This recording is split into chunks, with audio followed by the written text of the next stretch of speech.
Nós vamos então aqui para a Revista Espírita, mês de abril de 1858. Nós temos dois assuntos para tratar: evocação dos espíritos na Abissínia e depois descrição de Júpiter, né? Um assunto bem interessante, bem curioso que Kardec traz para nós sobre temas, né, que os espíritos apresentam e que despertam, né, em nós aquela curiosidade sobre a existência, né, de vida, pelo menos dentro da dimensão espiritual, em outros mundos, né? Então, esse vai ser o nosso tema de hoje. O primeiro assunto, então, evocação dos espíritos na Abissínia, né? A Abissínia, ela é uma região, o reino da Abissínia, foi uma região que se encontrava ali próximo ao chifre da África, onde nós temos ali a Etiópia, a Eritreia, a Somália, né? Bem naquela quininha da direita ali do Nordeste africano. Então ali tinha um reino, e aí Kardec trouxe para nós ali uma história, né? Uma mensagem, um evento interessante que aconteceu por lá. Diz aqui então para nós: James Bruce, em sua... Aí tem aqui o título do livro, né, que em português é Viagem às Origens do Nilo. Então, porque naquela época, né, a exploração da África, conhecendo ali, né, a origem do rio Nilo, toda aquela história e os mitos também envolvendo o Egito, né, e também esse rio. Então, esse James Bruce fez uma viagem para lá e acabou transformando em livro. Livro, inclusive, que hoje é vendido, né, se você vai lá na Amazon, aí você encontra esse livro sendo vendido contando ali a história dessas viagens. Então, James Bruce, em sua Viagem às Origens do Nilo, em 1768, narra o que se segue a respeito de Gingiro, pequeno reino situado na parte meridional da Abissínia, a leste do reino de Adel. Trata-se de dois embaixadores de Socinius, rei da Abissínia, que Socinius, né, rei da Abissínia, enviou ao Papa por volta de 1625 e que tiveram que atravessar o Gingiro. Então aqui a citação agora desse livro. Então, disse Bruce, foi necessário advertir o rei de Gingiro da chegada da caravana e pedir-lhe audiência. Mas naquele momento achava-se ele ocupado com uma importante operação de magia, sem a qual esse soberano jamais ousaria empreender qualquer coisa. O reino de Gingiro pode ser considerado como o primeiro deste lado da África em que se estabeleceu a estranha prática de predizer o futuro pela evocação dos espíritos e por uma comunicação direta com o diabo. Então, olha só, uma prática envolvendo ali aquilo que também se entende, né, como magia negra e tudo mais. O rei de Gingiro achou que devia deixar passar 8 dias antes de receber em audiência o embaixador e seu conselheiro, o jesuíta Fernandes. Em consequência, no 9º dia, eles obtiveram a permissão para se dirigirem à corte, onde chegaram na mesma tarde. Nada se faz no país de Gingiro sem o concurso da magia. Por aí se vê o quanto a razão humana se acha degradada a algumas léguas de distância. Que não nos venham mais dizer que essa fraqueza deva ser atribuída à ignorância ou ao calor ali reinantes. Porque um clima quente induziria os homens a se tornarem feiticeiros, de preferência a um clima frio. Porque a ignorância estende o poder do homem, a ponto de fazê-lo transpor os limites da inteligência comum e dar-lhe a faculdade de corresponder-se com uma nova ordem de seres habitantes de um novo mundo. Os etíopes, que cercam quase toda a Abissínia, são mais negros que os gingirianos. Seu país é mais quente, e como esses, são indígenas nos lugares que habitam, desde o princípio dos séculos. Entretanto, não adoram o diabo, nem com ele pretendem estabelecer qualquer comunicação. Não sacrificam homens em seus altares. Finalmente, Entre eles não se encontra traço algum dessa revoltante atrocidade. Então ele fala aqui que nos países vizinhos não há esse tipo de conduta, né, dentro desse mundo religioso, desse mundo do misticismo, de evocação do diabo para prever o futuro. Então mostra assim que a algumas léguas de distância nós vemos a grande diferença que existe entre as práticas, colocando os homens, né, em contato com o mundo espiritual.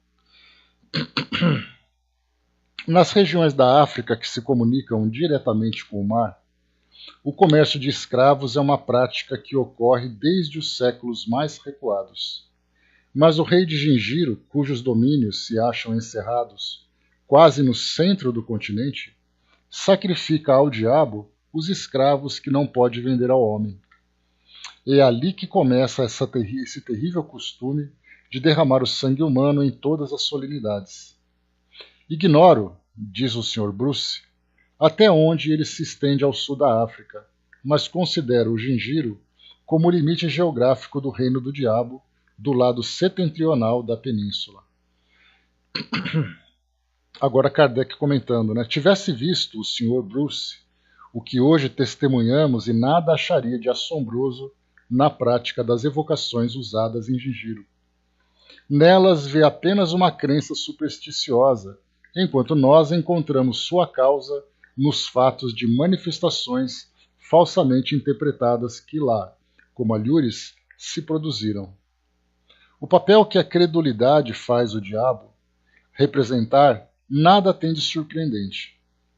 Primeiro, há de notar-se que todos os povos bárbaros atribuem a um poder maléfico que não podem explicar. Em segundo lugar, um povo bastante atrasado para sacrificar seres humanos não pode atrair ao seu meio espíritos superiores. A natureza dos que o visitam não pode, pois, senão confirmá-lo em sua crença. Além disso, é preciso considerar que os povos dessa parte da África hão conservado um grande número de tradições judaicas, mescladas mais tarde a algumas ideias rudimentares do cristianismo, fonte na qual, em consequência de sua ignorância, sorveram a doutrina do diabo e dos demônios. Né? Então aqui, esse artigo inicial que nós lemos, Evocação dos Espíritos na Abissínia, Kardec traz aqui um comentário importante que nós podemos fazer uma comparação com os tempos atuais.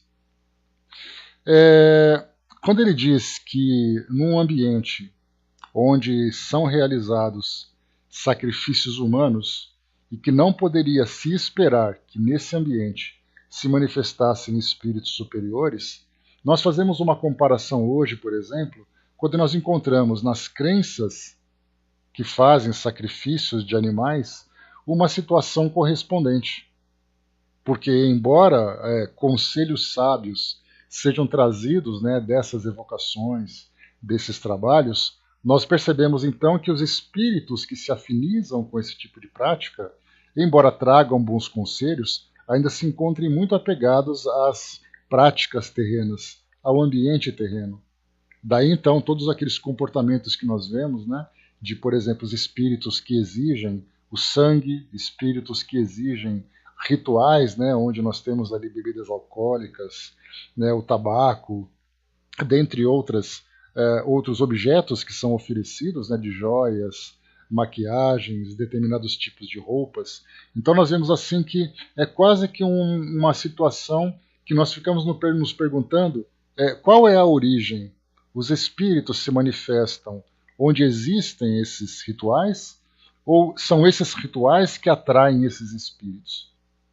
Então, certamente são trabalhos realizados também por aqueles homens que têm interesse nessas orientações, nesses conselhos, voltados também para o mundo físico. Então, podemos ver assim que muitos dos conselhos são para resolver as questões relacionadas com a vida cotidiana. Então, observamos que não são aqueles espíritos de grande elevação que acabam se manifestando, embora nós já tivemos, por exemplo, no livro Nos Bastidores da Obsessão, se eu não me engano, de Manuel Filomeno de Miranda, uma orientação da manifestação de Dr. Bezerra de Menezes se apresentando como um preto velho. num centro de Umbanda. Então os espíritos procuram, dentro desses ambientes, auxiliar aqueles que buscam.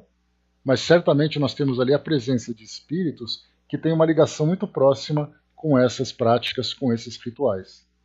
Né? Aqui nesse caso que nós estamos vendo aqui na Gingiro, ali são sacrifícios humanos, né? Então vemos ali, né, de escravos que não podem ser vendidos, né? Então nós temos a própria prática escravagista, sacrifícios humanos, evocações de espíritos, e aí então a gente começa a fazer uma relação, né, quase que matemática de tipo de vida e tipo de prática que essas pessoas têm e o tipo de espíritos que se manifestam. Daí então aqueles espíritos que trazem realmente uma impressão muito negativa da forma como se manifestam exatamente pelo atraso espiritual que eles apresentam. Depois aqui então, esse foi um comentário de Kardec sobre essas práticas, né, que eram realizadas na África, lembrando que é do século XVII, 1600 e alguma coisa que nós estamos vendo aqui. Aí Kardec trouxe para nós então esse comentário exatamente para, já que as evocações que são que nós praticamos, e esse comentário também feito aqui pelo senhor James Bruce, também tem aquela ideia muito ligada ao cristianismo, e, portanto, é feita uma crítica a essas práticas, independente da qualidade dos espíritos, algo muito diferente, contrário àquilo que o cristianismo da época pregava. E até mesmo a doutrina espírita no passado e a doutrina espírita no presente também sofrem as mesmas críticas pelas evocações que são feitas aos espíritos, pelas evocações ou pelas manifestações naturais, né, que fazem parte das práticas, né, de instrução, de auxílio que a doutrina espírita hoje realiza. Então, se você fala que você é espírita, a primeira ideia que você tem é que você se comunica com os espíritos, que existe uma proibição bíblica e, portanto, os espíritos que se manifestam são espíritos do mal. Então, naquela época, foi feito ali um comentário partindo desses dogmas cristãos, desses viajantes. Depois nós temos a própria manifestação dos espíritos, que Kardec comenta sobre a qualidade moral desses espíritos nesse ambiente, e depois uma comparação com a doutrina espírita, que Kardec aqui então traz esse esclarecimento. Então, muito bem, esse foi o primeiro artigo que nós lemos. No segundo, nós vamos aqui na seção da Revista Espírita, nós estamos aqui no mês de março de 1858, Conversas Familiares de Além-Túmulo. Né? Essa seção da revista, ela se encontra presente em todas as edições, quando Kardec, então, traz entrevistas, conversas, monólogos espontâneos que os espíritos apresentam. Aqui, então, Bernard Palissy, 9 de março de 1858. Descrição de Júpiter. Bem interessante. Bom dia, Bela. Bem interessante para nós aqui, que Kardec inicialmente vai entender, vai trazer para nós aqui essa visão do planeta Júpiter como sendo um planeta superior e trazendo detalhes sobre a vida dos habitantes nesse local. Um livro com uma característica interessante, mas um pouco mais detalhado, foi Vida em Marte, psicografado pelo espírito, trazida, né, pelo espírito Ramatiz. Eu tive a oportunidade de ler e falava sobre a vida dos habitantes, a biologia, a estrutura social, o desenvolvimento tecnológico, comercial, industrial, enfim, a alimentação, exatamente assim, aquilo que é trazido para nós nessa descrição, mas de um modo mais resumido, né, aqui no caso no artigo. Então vamos lá, descrição de Júpiter. Veremos aqui os comentários iniciais de Kardec sobre essa mensagem. Ele coloca aqui de início, né, uma nota. Sabíamos, por evocações anteriores, que Bernard Palissy, o célebre oleiro do século XVI, habita Júpiter. As respostas seguintes confirmam por todos os pontos o que em diversas ocasiões nos foi dito sobre esse planeta por outros espíritos e através de diferentes médiuns. Pensamos que serão lidas com interesse a título de complemento do quadro que traçamos em nosso último número. Fato notável, a identidade que apresentam com as descrições anteriores é, no mínimo, uma presunção de exatidão. Bom dia, Francis. Nós chegamos a comentar aqui na Revista Espírita, deixa eu só pegar aqui o nosso índice rapidamente, para trazer para vocês aqui a precisão dessa informação. Então nós falamos aqui sobre Júpiter em março de 1858. Nós vimos a pluralidade dos mundos e depois Júpiter e alguns mundos. Aqui também desse ponto, né? Nós estamos agora no mês de abril, na verdade. Deixa eu ver aqui. Mês de abril nós estamos agora. Então, no mês anterior, só para a gente complementar aqui a ideia, deixa eu ver rapidamente aqui. Aqui, só um instantinho.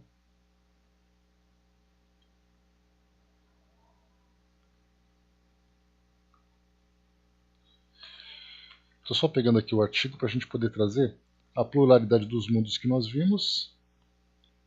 E depois aqui, Júpiter e outros mundos, né? Então, trouxe para nós aqui uma visão geral sobre a estrutura biológica desses seres, as informações que são trazidas para nós, falando sobre o nível evolutivo dos espíritos, né, como o orgulho, o egoísmo, as paixões e tudo mais. Depois ele trouxe algumas suposições. Então ele imagina assim, bom, se os espíritos que trazem essa qualidade moral também são espíritos que compõem aquela sociedade e, portanto, nessa composição, nós podemos então traçar qual é a qualidade, a característica daquele mundo. Então veremos aqui Bernard Palissy é o espírito que vai trazer para nós essa comunicação.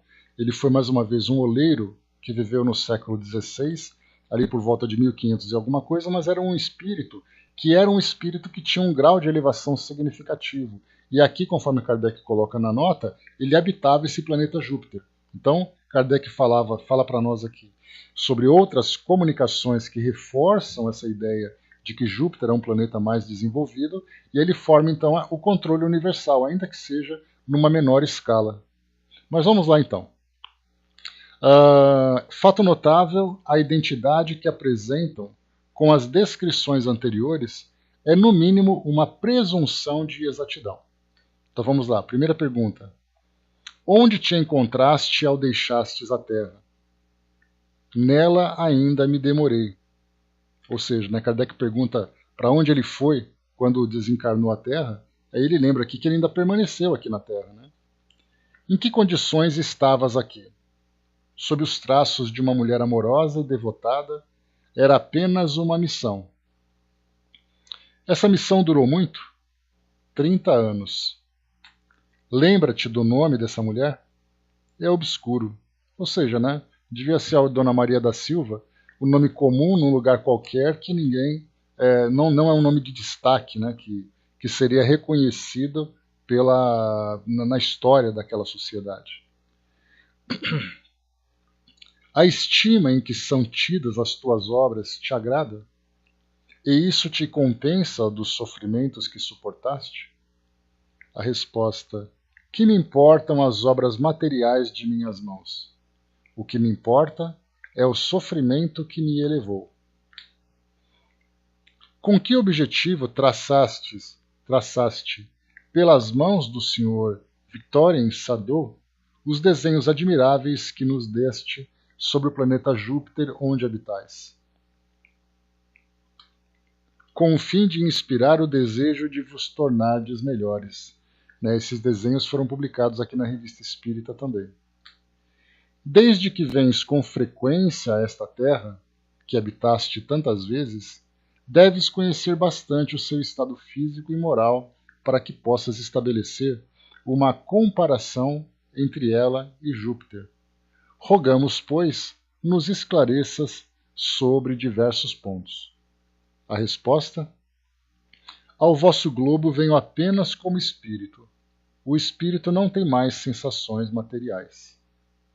Então aqui Kardec já coloca um primeiro subtítulo, Estado Físico do Globo. Pode-se comparar a temperatura de Júpiter à de uma das nossas latitudes? Não. Ela é suave e temperada, sempre igual, enquanto a vossa varia. lembrai dos campos elíseos que vos foram descritos. Né? Os campos elíseos, exatamente ali na mitologia grega, onde os deuses vivem, que seria o paraíso. Né? Então, seria mais ou menos com essa ideia. Né? Lembrando, claro, que ele fala sobre essa temperatura suave e temperada, exatamente porque ele vive lá como espírito. Né? Então, mantém aquela estabilidade, não tem essa diversidade de clima, de temperatura que nós temos aqui. O quadro que os antigos nos deram dos Campos Elíseos resultaria do conhecimento intuitivo que possuíam de um mundo superior, tal como Júpiter, por exemplo? A resposta do conhecimento positivo, a evocação permanecia nas mãos dos sacerdotes. Então eles fazem essa ideia dos Campos Elíseos como sendo um paraíso de um conhecimento positivo, que os sacerdotes, então, falando com os espíritos, trazem para nós essas descrições do mundo espiritual, e os espíritos, então, elevados que se manifestavam, falavam exatamente do mundo que eles habitavam. Por isso, então, conhecimento positivo. Né? Não existe. Sinto muito, viu, Miriam? Eu sei que vocês vão sentir saudade, aquela coisa toda, né? Para quem gosta de calor, é claro, no teu caso. Questão número 10. A temperatura varia segundo as latitudes, como a Terra? Não. Conforme os nossos cálculos, o Sol deve aparecer aos habitantes de Júpiter sob um ângulo muito pequeno e, em consequência, dar-lhes pouca luz. Podes dizer-nos se a intensidade da luz é igual à da Terra ou se é menos forte? Júpiter é envolvido por uma espécie de luz espiritual que mantém relação com a essência de seus habitantes. A luz grosseira de vosso Sol não foi feita para eles. Né? Júpiter se encontra numa distância longa, né, do Sol e, portanto, não tem a mesma incidência que nós temos aqui no nosso planeta. E até porque o fato de Júpiter ser um planeta gasoso, ele tem ali uma resposta diferente daquela que o nosso planeta rochoso acaba tendo. Lembrando que os 4 primeiros planetas do nosso sistema são planetas rochosos. Mercúrio, Vênus, Terra, Marte. Depois nós temos, depois do cinturão, né, de asteroides, aí temos ali, né, Marte, Júpiter, Saturno, Urano, Netuno e Plutão. No caso de Júpiter, Saturno, Urano e Netuno, são vistos como planetas gasosos. Então, portanto, né, além da distância que tem do nosso Sol, tem uma estrutura diferente. Até porque, se nós pegássemos um planeta gasoso como esse e aproximássemos do Sol, certamente nós teríamos ali uma interferência direta do calor do Sol numa distância menor. Número 12. Há uma atmosfera? A resposta sim. A atmosfera de Júpiter é formada pelos mesmos elementos que a atmosfera terrestre? Não. Os homens não são os mesmos. Suas necessidades mudaram. Porque aqui no nosso planeta nós lembramos que a nossa atmosfera é formada por gases necessários para a nossa respiração. E esses gases se encontram acumulados nessa região, né, da nossa atmosfera, exatamente por causa da estrutura geológica do nosso planeta. Se nós tivéssemos uma outra estrutura, mais uma vez a resposta desses fenômenos, dessas leis físicas seriam outras leis que se aplicariam. 14. Existem águas e mares? A resposta sim.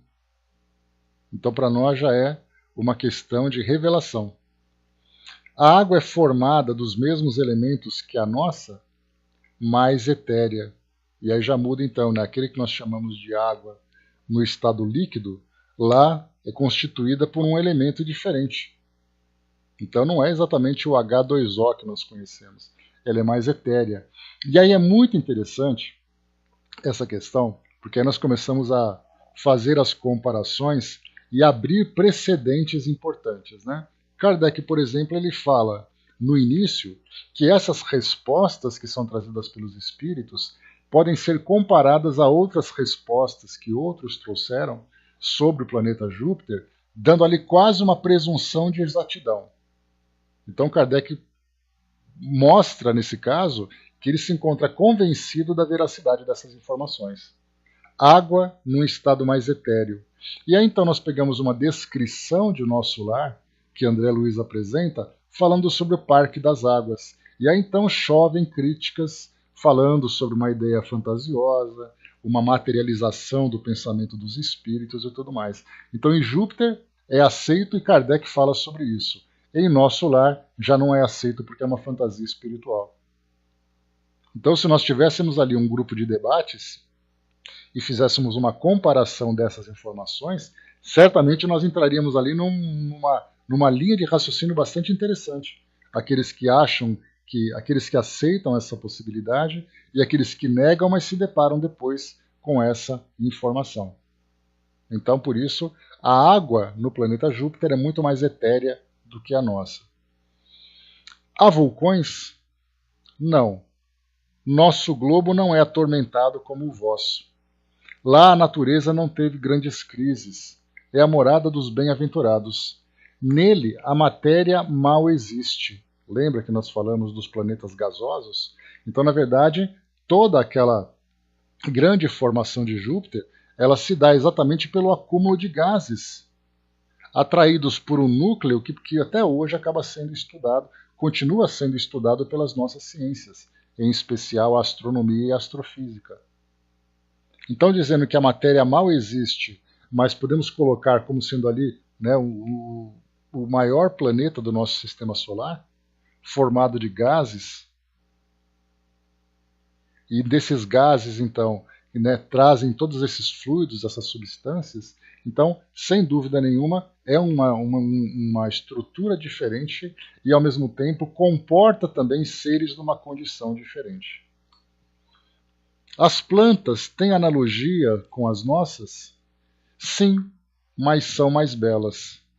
Plantas no planeta Júpiter. E aí você vai no nosso lar e você encontra, pela descrição dos espíritos, plantas também numa estrutura diferente da nossa, onde nós temos flores, jardins, florestas que também são recusadas, mas que em Júpiter tem. Então olha só, plantas em Júpiter, água em Júpiter, numa condição etérea. E nosso lar não teria a mesma coisa? Estado físico dos habitantes, é a questão 18. A conformação do corpo dos habitantes guarda relação com o nosso? Sim, é a mesma. Então, conformação quer dizer o design, vamos dizer assim, do corpo dos habitantes do planeta Marte, do planeta Júpiter, é semelhante à nossa. Não falamos da formação biológica, da constituição orgânica. Falamos da conformação. Pode dar-nos uma ideia de sua estatura comparada dos habitantes da Terra? Grandes e bem proporcionados, maiores que os vossos maiores homens. O corpo do homem é como o molde de seu espírito, belo onde ele é bom. O envoltório é digno dele, não é mais uma prisão. Então, olha só informações que trazem para nós aqui, que trouxe para nós esse espírito, e que mostra, né, que o fato de termos um planeta com uma estrutura diferente, consequentemente, corpos fluídicos numa constituição diferente da nossa, e é por isso que nós chegamos até a falar sobre isso ontem também, né, ou antes de ontem, né, quando nós, ontem, no Livro dos Espíritos, falávamos sobre a procura de vida alienígena, e a busca que nós fazemos é exatamente por uma constituição orgânica, né, biológica, semelhante à nossa, porque a ideia de vida é a ideia de vida no mundo material. Para que possa haver essa vida, há necessidade de uma estrutura orgânica semelhante à nossa. Só que nós encontramos, então, um universo povoado de seres que não têm a mesma estrutura. E aí, então, para viver num planeta gasoso, há a necessidade de uma estrutura semelhante. A Cris colocou para nós, né, André Luiz nos fala sobre a vida na erraticidade. Não seria isso?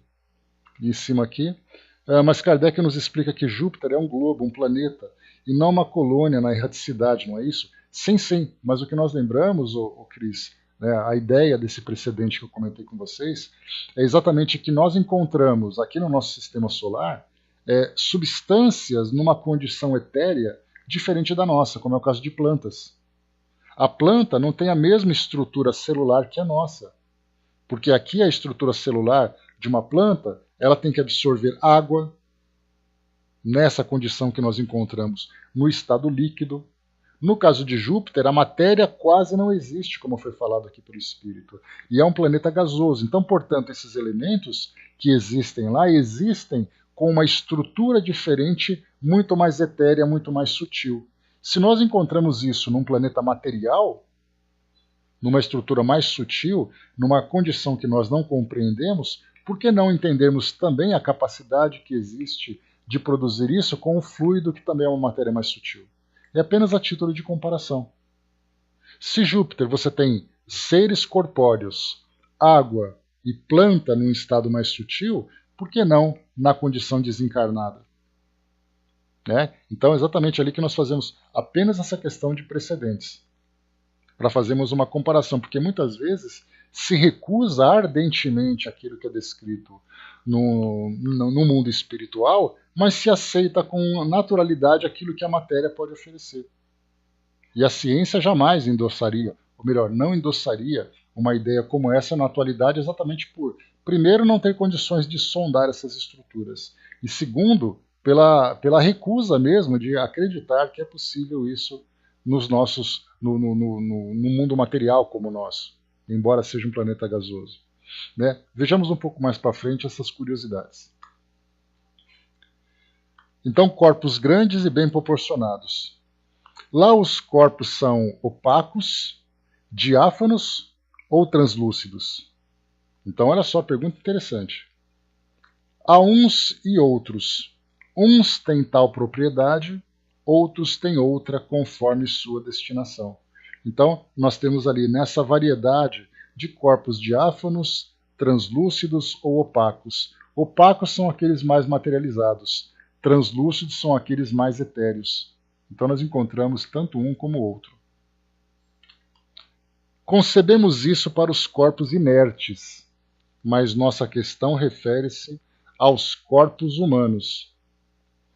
O corpo envolve o espírito sem o ocultar, como um tênue véu sobre uma estátua.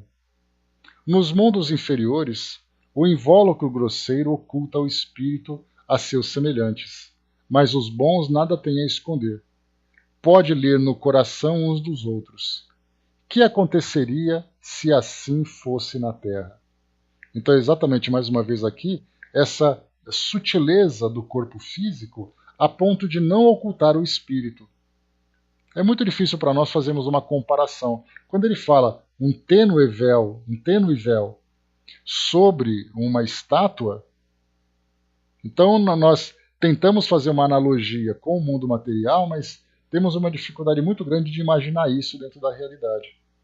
Teríamos que ver realmente, e mesmo vendo, teríamos uma dificuldade muito grande para descrever isso aqui para outras pessoas. Bom dia, Dudu. Há sexos diferentes? Sim, há sexo por toda parte onde existe a matéria. É uma lei da matéria. Então, portanto, nós ficamos nos perguntando também se seria o mesmo ciclo reprodutivo que nós aqui temos no mundo material.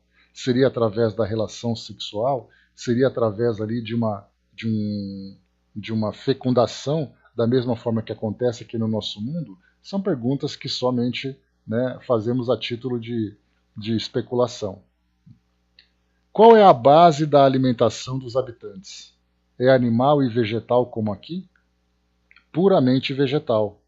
O homem é o protetor dos animais. Aqui nós temos então um tema que nos levaria a debates muito calorosos, porque nós pensamos assim, chegou na hora, né, Miriam? Churros fluídicos, por exemplo.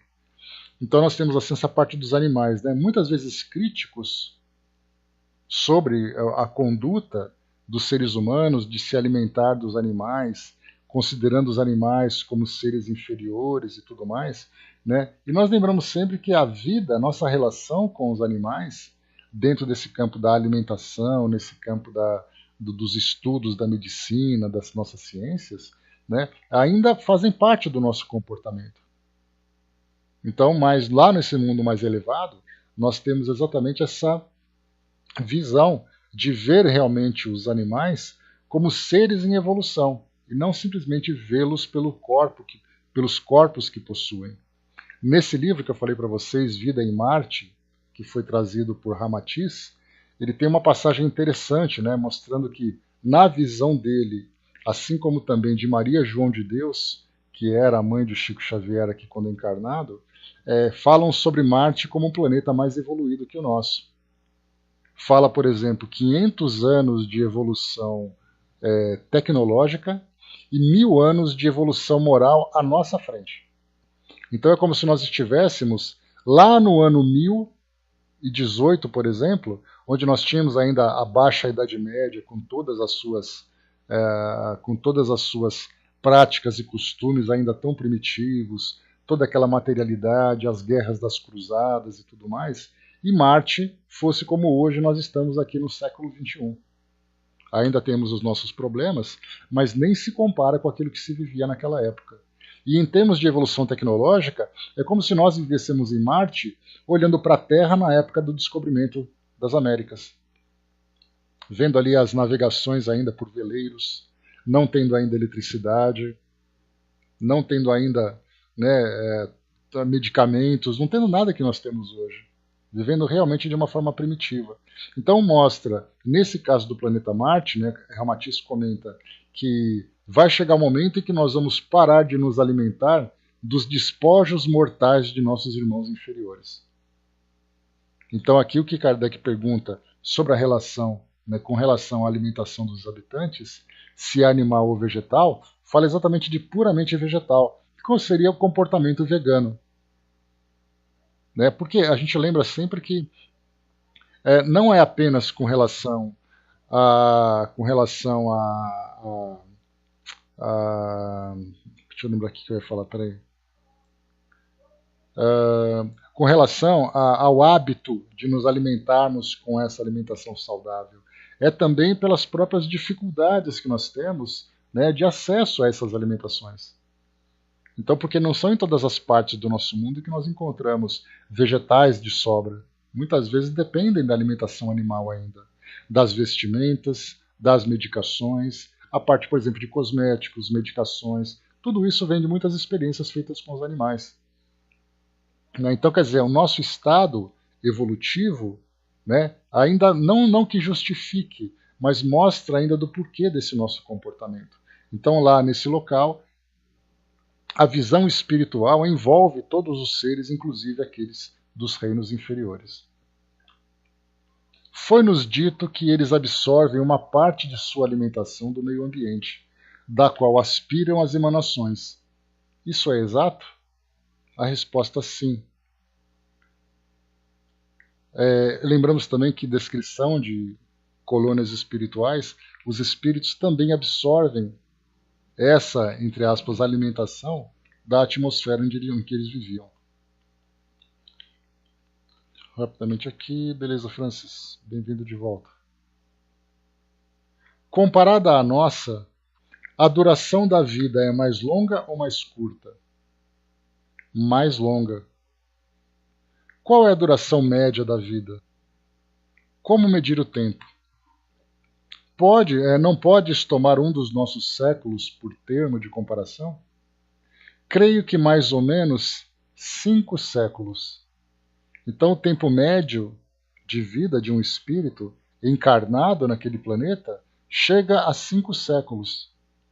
Exatamente porque os compromissos que eles estão cumprindo são compromissos que trazem missões que realmente têm ali um período longo de duração e, ao mesmo tempo, não estão dependendo de um organismo biológico que tem ali o seu prazo de validade. Então, aqui no nosso planeta, nós temos uma expectativa de vida média em alguns países, no caso do Brasil, por exemplo, nós chegamos ali de 74 a 76 anos. No Japão, vai de 82 a 84 anos. Temos aqueles que já alcançaram uma idade centenária, que é uma minoria, mas é uma minoria que vem crescendo pelas condições favoráveis que o nosso planeta vem apresentando sobre alimentação, sobre saúde, hábitos e tudo mais, né? Então nós estamos ali chegando, né, nos 100 anos, cento e pouquinho para essa minoria, mas uma média ali que chega de 70 a 80 anos de idade. Nesse caso, o nosso corpo tem uma duração baseada na vida orgânica, e lá nesse planeta, segundo essas descrições, por terem um corpo mais sutil, um corpo muito mais fluídico do que material, a ponto de transparecer o próprio espírito, eles têm então uma duração de 5 séculos. Kardec pergunta depois aqui, ainda desses 5 séculos, que nós podemos especular que o tempo que o espírito fica encarnado é determinado pelas missões que ele tem que cumprir, pelas experiências que ele precisa vivenciar, e não simplesmente por uma questão biológica. Até porque nós temos essa expectativa de vida, mas ainda assim nós vamos encurtando cada vez mais esse nosso tempo de vida pelos hábitos equivocados que nós mantemos.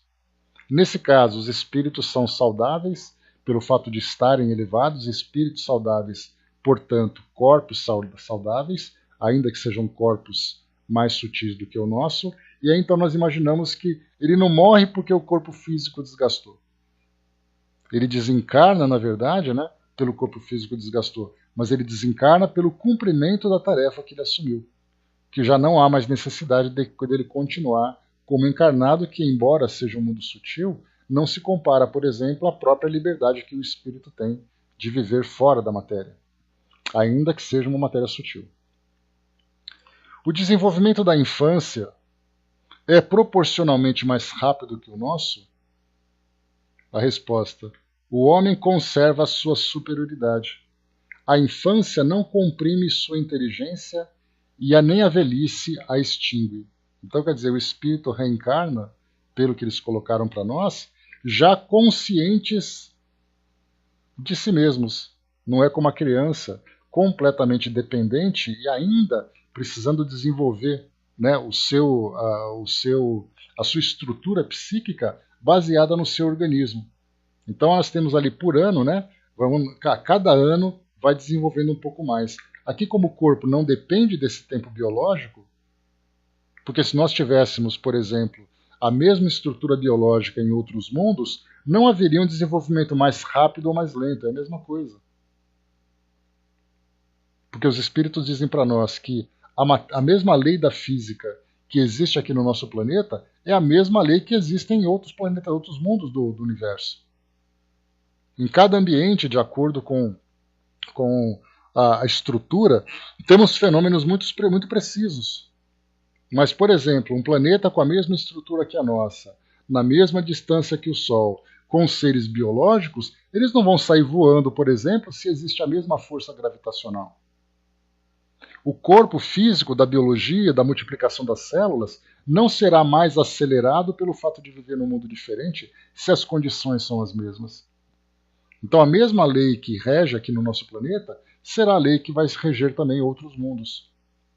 Nesse caso, então, aqui, para o espírito nascer mais consciente, mais lúcido com relação à sua condição, mostra exatamente uma estrutura orgânica diferente da nossa, para permitir que ele tenha essa lucidez. O seu cérebro, por exemplo, imaginar que ele tenha esse órgão, né, tem ali um desenvolvimento diferente do nosso, que nós dependemos, né, das células nervosas, dependemos de hormônios, de substâncias e tudo mais.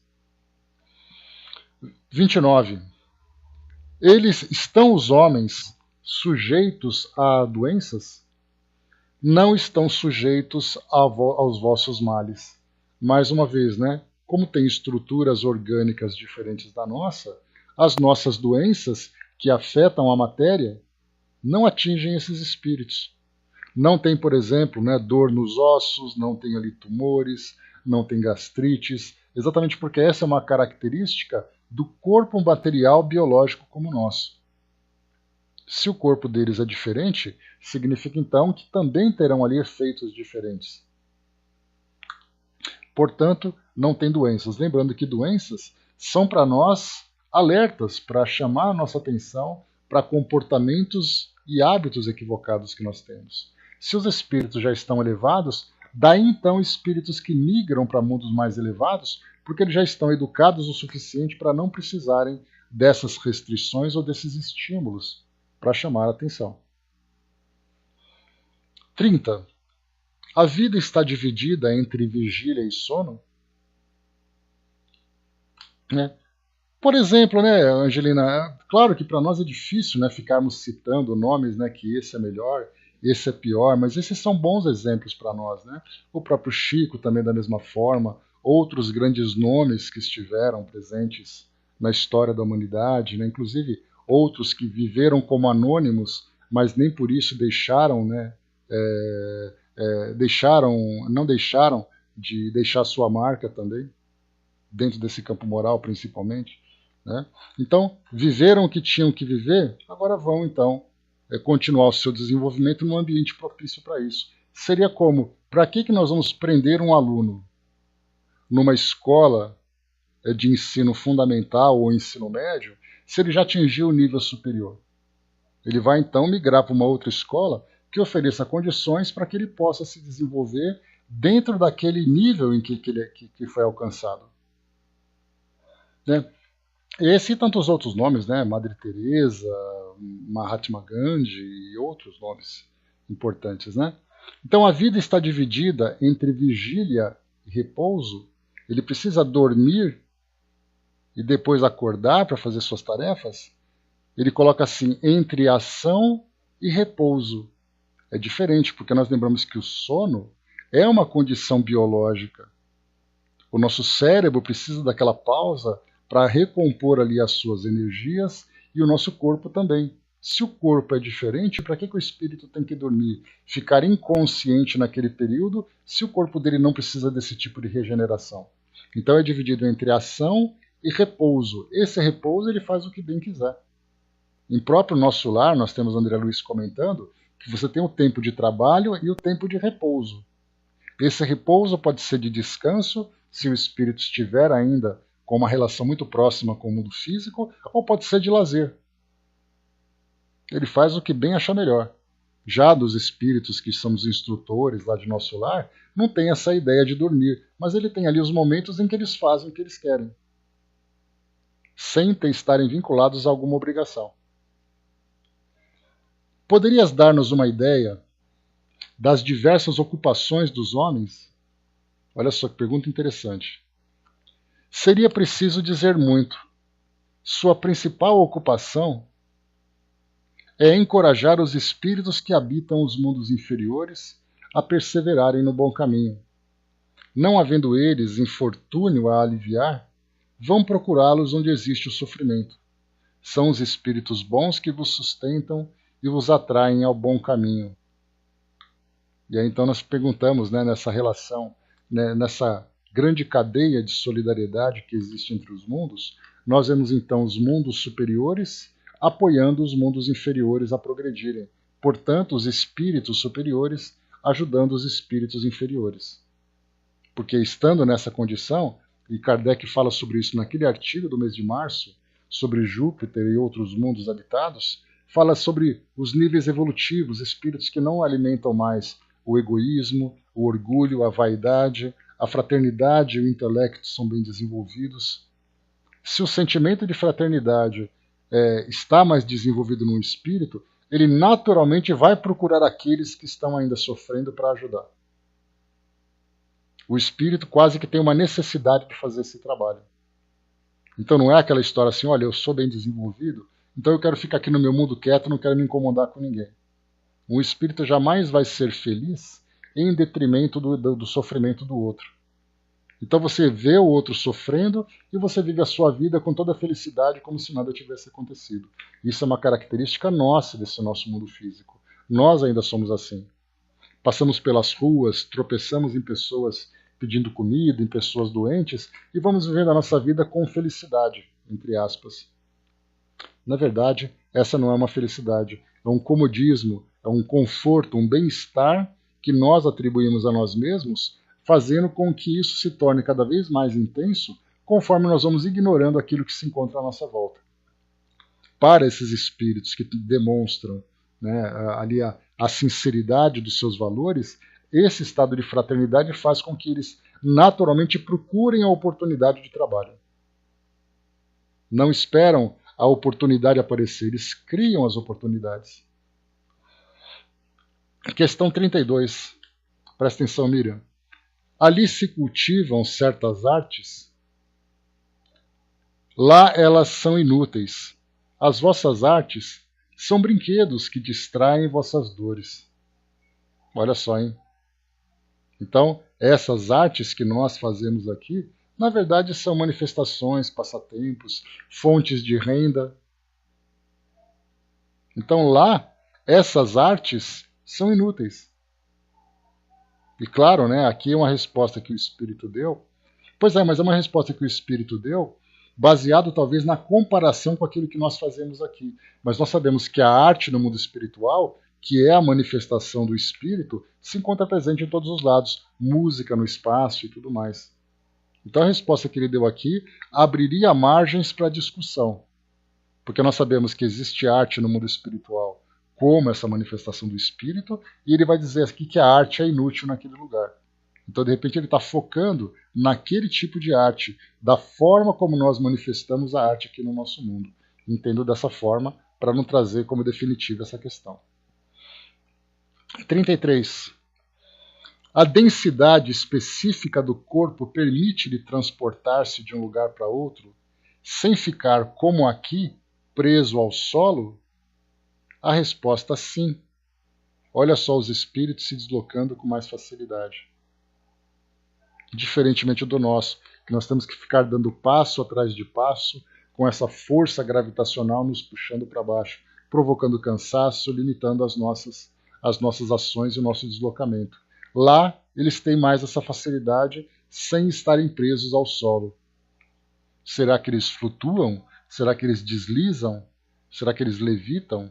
Não sabemos. Mas, mais uma vez, a gente lembra sempre, tendo ali uma força gravitacional que não atua de uma forma tão direta no organismo deles, que é de uma substância mais sutil, isso dá a ele mais liberdade do que aqui no mundo físico. Experimenta-se ali o tédio e o desgosto da vida? Não. O desgosto da vida não provém, senão, do desprezo de si mesmo. Kardec fez essa pergunta por fazer, porque se é um mundo mais elevado, onde os espíritos já atingiram um maior grau de consciência, obviamente eles têm uma interpretação muito diferente do que é valorizar a vida. Valorizam a vida dentro do campo moral, não no campo material. E nós valorizamos no material. Porque eu sou infeliz porque eu não tenho, porque eu não sou, porque eu não posso. Porque eu não sou não, porque eu não estou, né? Porque eu não tenho, porque eu não estou, porque eu não posso. Lá eles valorizam pelos que eles são. E já se entenderam como espíritos elevados. Por isso, então, não tem desgosto da vida. Nós, na verdade, temos desgosto da vida que nós temos aqui no mundo físico. Lá, como é uma vida muito ligada, né, uma vida encarnada, muito ligada à vida espiritual, ele já tem consciência de si mesmo. Já tem consciência de si mesmo, né? Sendo menos denso que os nossos, o corpo dos habitantes de Júpiter é formado de matéria compacta e densa ou matéria vaporosa? Compacta para nós, mas não o seria para vós. É menos condensada. Imaginarmos, por exemplo, que o corpo deles se compararia ao vapor de água. Aquele corpo vaporoso, translúcido, material, porém não compacto como o nosso. O corpo, considerado como feito de matéria, é impenetrável? Sim. Então, um corpo impenetrável, então é matéria. Seus habitantes têm uma linguagem articulada como a nossa? Não. Entre eles, há comunicação de pensamentos. Para termos uma linguagem articulada como a nossa, precisaria do ar para transmitir as vibrações, precisaria de uma estrutura orgânica para constituir o aparelho fonador, cordas vocais, pulmões, a boca. Nesse caso, como eles têm corpos mais sutis, e também o espírito desfruta de muito maior liberdade, ele então se comunica através do pensamento. Nós chegamos a falar sobre isso também estudando o Livro dos Espíritos, lembrando que nós nos comunicamos de uma forma articulada porque o nosso pensamento se encontra limitado ao nosso mundo interior. São poucos aqueles que têm a capacidade de perceber o pensamento alheio, que no caso seria a telepatia. Mas o nosso cérebro e o fato de estarmos aqui ligados ao corpo físico nos limita. Então o corpo físico se torna para nós uma barreira para que eu possa perceber o pensamento do outro. Eu dependo do quê? Da fala, da linguagem articulada para poder me comunicar. Lá nesse caso, não tendo essa limitação, a comunicação então é pelo pensamento. A segunda vista é, como nos disseram, uma faculdade normal e permanente entre vós? Sim, o espírito não tem entraves, nada se lhe oculta. Então seria ver fantasmas no mundo em Júpiter é algo absolutamente natural. Eles se comunicam uns com os outros estando encarnados ou desencarnados. Claro que para nós é uma dificuldade enorme que nós temos de entender exatamente esse modo de viver, né? Quais são os seus objetivos, por que desse tipo de relação, mas mais uma vez, tendo essa liberdade que o espírito desfruta, também terá mais liberdade para poder viver nessa relação mais íntima com o mundo espiritual. Nós não vivemos nessa intimidade exatamente porque o corpo físico, mais uma vez, bloqueia os nossos sentidos mais sutis. Então nós vemos com os olhos orgânicos. Há aqueles com maior sensibilidade que têm a dupla vista e começam a perceber, mas é a exceção. A regra significa que nós temos que ouvir pelos ouvidos, ver pelos olhos e falar pela boca. Nesses mundos sutis, o espírito ouve com o espírito, fala com o espírito e vê com o espírito. Então, em Júpiter, tendo corpos mais sutis, o espírito tem essa liberdade e maior facilidade de ter essa percepção também. Se ao espírito nada se oculta, conhece, pois, o futuro? Referimo-nos aos espíritos encarnados em Júpiter. Resposta: o conhecimento do futuro depende da perfeição do espírito. Tem menos inconvenientes para nós do que para vós. É-nos mesmo necessário, até certo ponto, para a realização das missões que devemos executar. Mas daí dizer que conhecemos o futuro, sem restrição, seria colocar-nos na mesma posição de Deus. O espírito, tendo muito mais liberdade de pensamento e de consciência, ele consegue ver o seu passado, ver o futuro e analisar o presente de uma forma diferenciada, como se fosse um espírito encarnado, desencarnado, que nós temos aqui no nosso mundo, já esclarecido. Vimos também isso lá no próprio Livro dos Espíritos. Nós estávamos estudando, né, sobre as percepções, sensações e sofrimento dos espíritos. E aí, então, nas perguntas de Kardec, ele fala exatamente isso. O espírito desencarnado, ele tem pleno conhecimento e plena percepção de tudo. Aí os espíritos colocam exatamente isso. De tudo não, porque do contrário se colocariam ao lado de Deus. E tudo depende também do grau evolutivo que o espírito tem. Então nós já fazemos uma comparação dos nossos desencarnados com os encarnados de Júpiter, embora eles estejam restritos àquela matéria, por mais sutil que ela seja. Podeis revelar-nos tudo quanto sabeis sobre o futuro? Não. Esperais até que tenhas merecido sabê-lo. Nós temos que lembrar inicialmente que nós, encarnados aqui no nosso planeta, nós não temos ainda a capacidade de lidarmos com o futuro. Até porque, do modo como nós estamos vivendo hoje, as nossas vidas, nem sempre o nosso futuro é tão agradável como nós imaginamos. Isso o futuro individual, o futuro da família e o futuro da coletividade. Então o presente para nós é onde está a nossa atenção. E nós vamos então, por esse entendimento, planejando o nosso futuro a partir das realizações do presente. Então por isso, não apenas temos merecimento para saber, como também não temos condições de lidar com ele. Ah, mas eu queria saber o meu futuro. E a gente pega e mostra o futuro.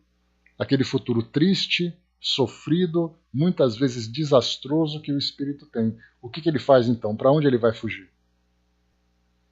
Certamente ele não tem essa capacidade. Por isso então, a nossa vida é assim. Vamos nos conduzindo dia após dia aqui no nosso cotidiano. E quanto mais esclarecidos nós somos sobre a nossa trajetória evolutiva, melhor se torna o nosso futuro. Esclarecidos não apenas a título de informação, mas a título de entendimento. 41. Comunicai-vos com os outros espíritos mais facilmente do que fazeis conosco? Sim, sempre. Não existe mais matéria entre eles e nós. Daí então a mediunidade, que hoje nós chamamos como uma faculdade, né, que nos permite essa comunicação, mas ela ainda é um tanto rara se comparado com a humanidade como um todo, isso a mediunidade ostensiva, lá para eles é uma faculdade natural. Esse sexto sentido, ele é tão natural quanto o primeiro, segundo, terceiro e quarto, que é exatamente ali os nossos sentidos de percepção, visão, audição, tato, olfato e paladar. Então, além de tudo, essa dupla vista também é natural. 42.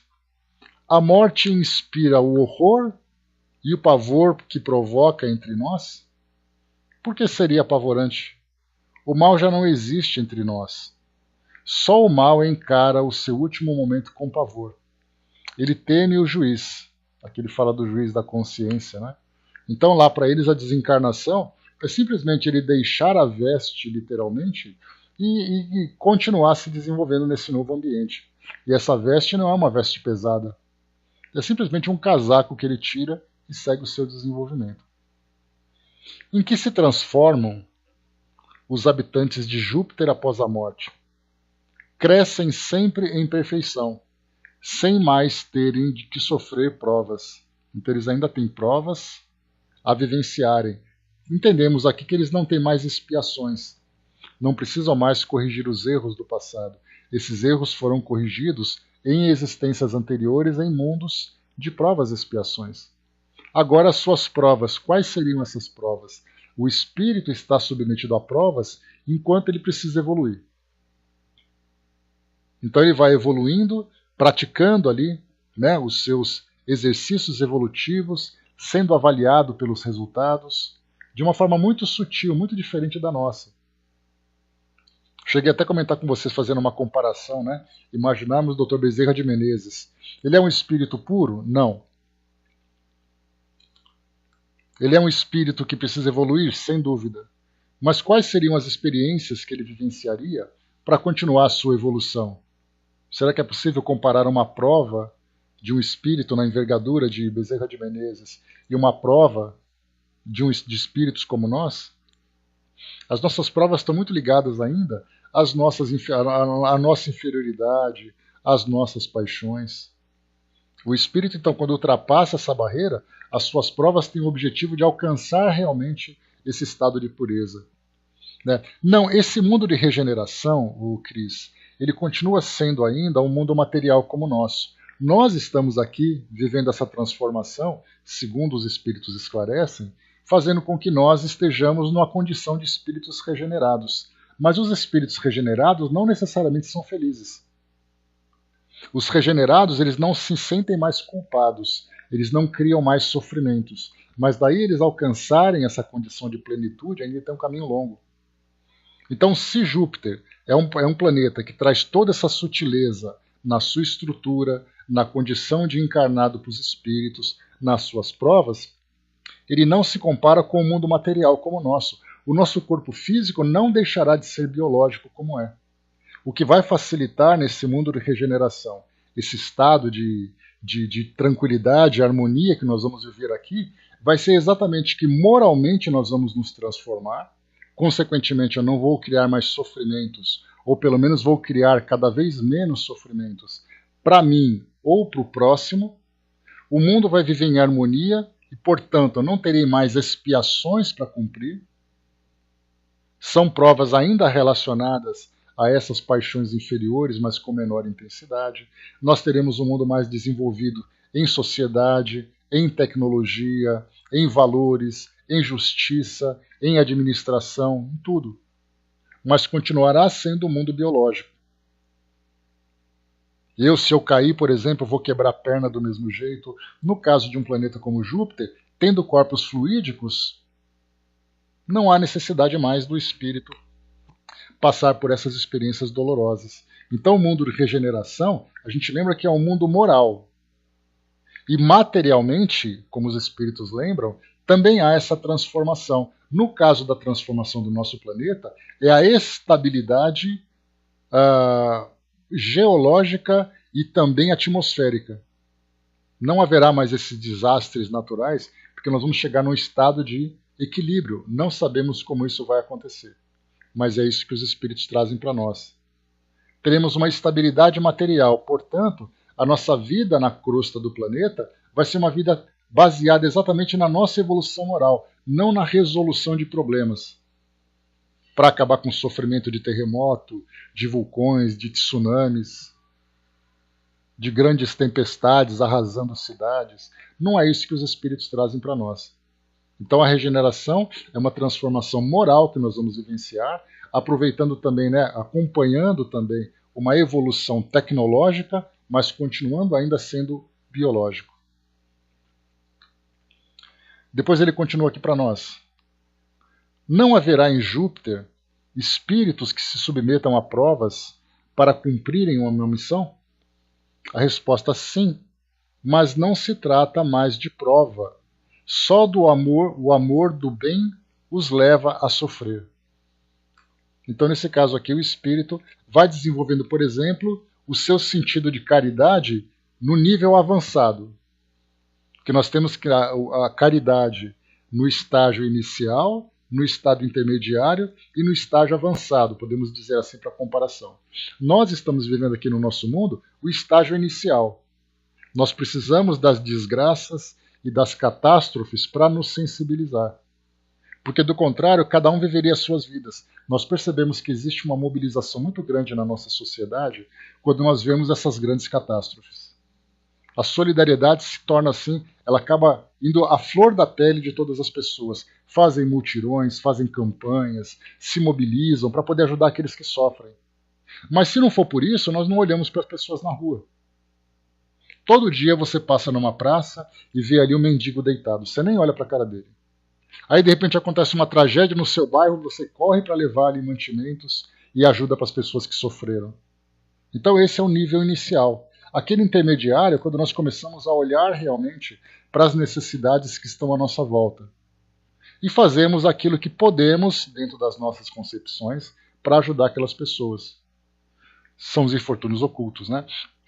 Já no caso desse nível avançado, o espírito realmente se sacrifica em benefício do próximo. Então, quer dizer, nós fazemos a caridade nas tragédias. Se não há tragédias, mas nós estamos um pouco mais desenvolvidos, nós tentamos ajudar aqueles que precisam, mas sem necessariamente nos sacrificar por isso, ou o nosso sacrifício é ainda num nível muito básico. E nesse caso de espíritos, eles programam suas vidas em função das necessidades de outros mundos. Então nós temos esses 3 níveis de caridade. Nós estamos no nível básico. Básico, ou inicial, intermediário e avançado. Claro que isso aqui é só uma ideia para a gente poder raciocinar em torno disso. Eles podem falir em suas missões? Não, visto que são bons. Não há fraqueza senão onde há defeito. Então esses espíritos, quando eles assumem uma responsabilidade, um compromisso, eles vão para fazer. Eles não vão tentar fazer. Nós nos comprometemos assim, vamos ver se eu consigo. Lá eles dizem, me dê que eu faço. Poderias nomear alguns espíritos habitantes de Júpiter que cumpriram uma grande missão na Terra? São Luís. Olha só que revelação importante. São Luís, que é o Mentores, que era o presidente espiritual da Sociedade Parisiense de Estudos Espíritas, que ajudou na elaboração das bases da doutrina espírita aqui no nosso planeta, habitante de Júpiter. Portanto, vem aqui ao nosso mundo como missionário, mas é lá o seu habitat. Poderias indicar outros? Que vos importa? Há missões desconhecidas que não têm outro objetivo senão a felicidade de um só. São por vezes maiores e são mais dolorosas. Então, Infelizmente, Kardec não teve a resposta que ele gostaria. E lembrando também que são missões coletivas, missões individuais, tem diversos tipos de missões que nós vamos aprendendo, né? Aprendemos aqui também, né? A paternidade é uma missão, o magistério é uma missão, a medicina é uma missão, as profissões que visam o bem-estar de uma sociedade em que você tem que se sacrificar é uma missão. Qualquer tipo, a sua encarnação é uma missão. Muitas vezes é uma missão que diz respeito a você, muitas vezes é uma missão que exige mais sacrifício, pois visa algo além de você. Nós estamos cumprindo nossas missões pessoais e conseguimos aí estender para auxiliar aqueles que estão próximos. Há aqueles missionários que reencarnam com o objetivo de sacrificar em benefício de outros. Os animais. 48. O corpo dos animais é mais material que o dos homens? Sim, o homem é o rei, o Deus terrestre. Então, mais material do que os dos homens, né? Então, esses animais que também têm uma condição diferente, né, dessa que nós temos aqui ainda, animais ainda numa condição tão primitiva, tão inferior, muito diferente deles. Entre os animais, há os que são carnívoros. Os animais não se estraçalham entre si. Vivem todos submetidos ao homem, amando-se mutuamente. Aqui parece o mundo de faz de conta, né? Uma grande utopia. Na verdade é uma realidade, só que é uma realidade num ambiente diferente do nosso. Mas não haverá animais que escapem à ação do homem, como insetos, peixes e pássaros? Não. Todos lhes são úteis. Mais uma vez aqui, lembrando que existem ali níveis evolutivos para esses princípios inteligentes que precisam desenvolver os seus instintos numa condição ainda inferior. Para isso eles reencarnam em mundos como o nosso. Mas se esses princípios são mais evoluídos do que os que estão aqui, inclusive nós ficamos pensando, né, essa fase intermediária em que o princípio animal se transforma no princípio humano. Onde acontecem as encarnações durante essa trajetória? Aí mostra para nós exatamente aqui que nesse local todos os animais são úteis de alguma forma, sem se sacrificarem biologicamente, ou sem serem sacrificados. Disseram-nos que os animais são servidores e os operários que executam os trabalhos materiais, constroem as habitações, etc. Isso é verdade? Sim, o homem não se rebaixa mais para servir ao semelhante. Então nós temos ali animais com um grau de racionalidade muito mais elevado. Difícil a gente imaginar isso, né? Os animais servidores estão ligados a uma pessoa, a uma família, ou são tomados e trocados à vontade, como aqui? Todos se ligam a uma família particular. Mudais mais para achar um melhor. Também aqui mostra uma relação muito mais íntima entre eles. Vivem os animais servidores em estado de escravidão ou de liberdade? São uma propriedade ou podem mudar de dono à vontade? Eles lá se encontram em estado de submissão.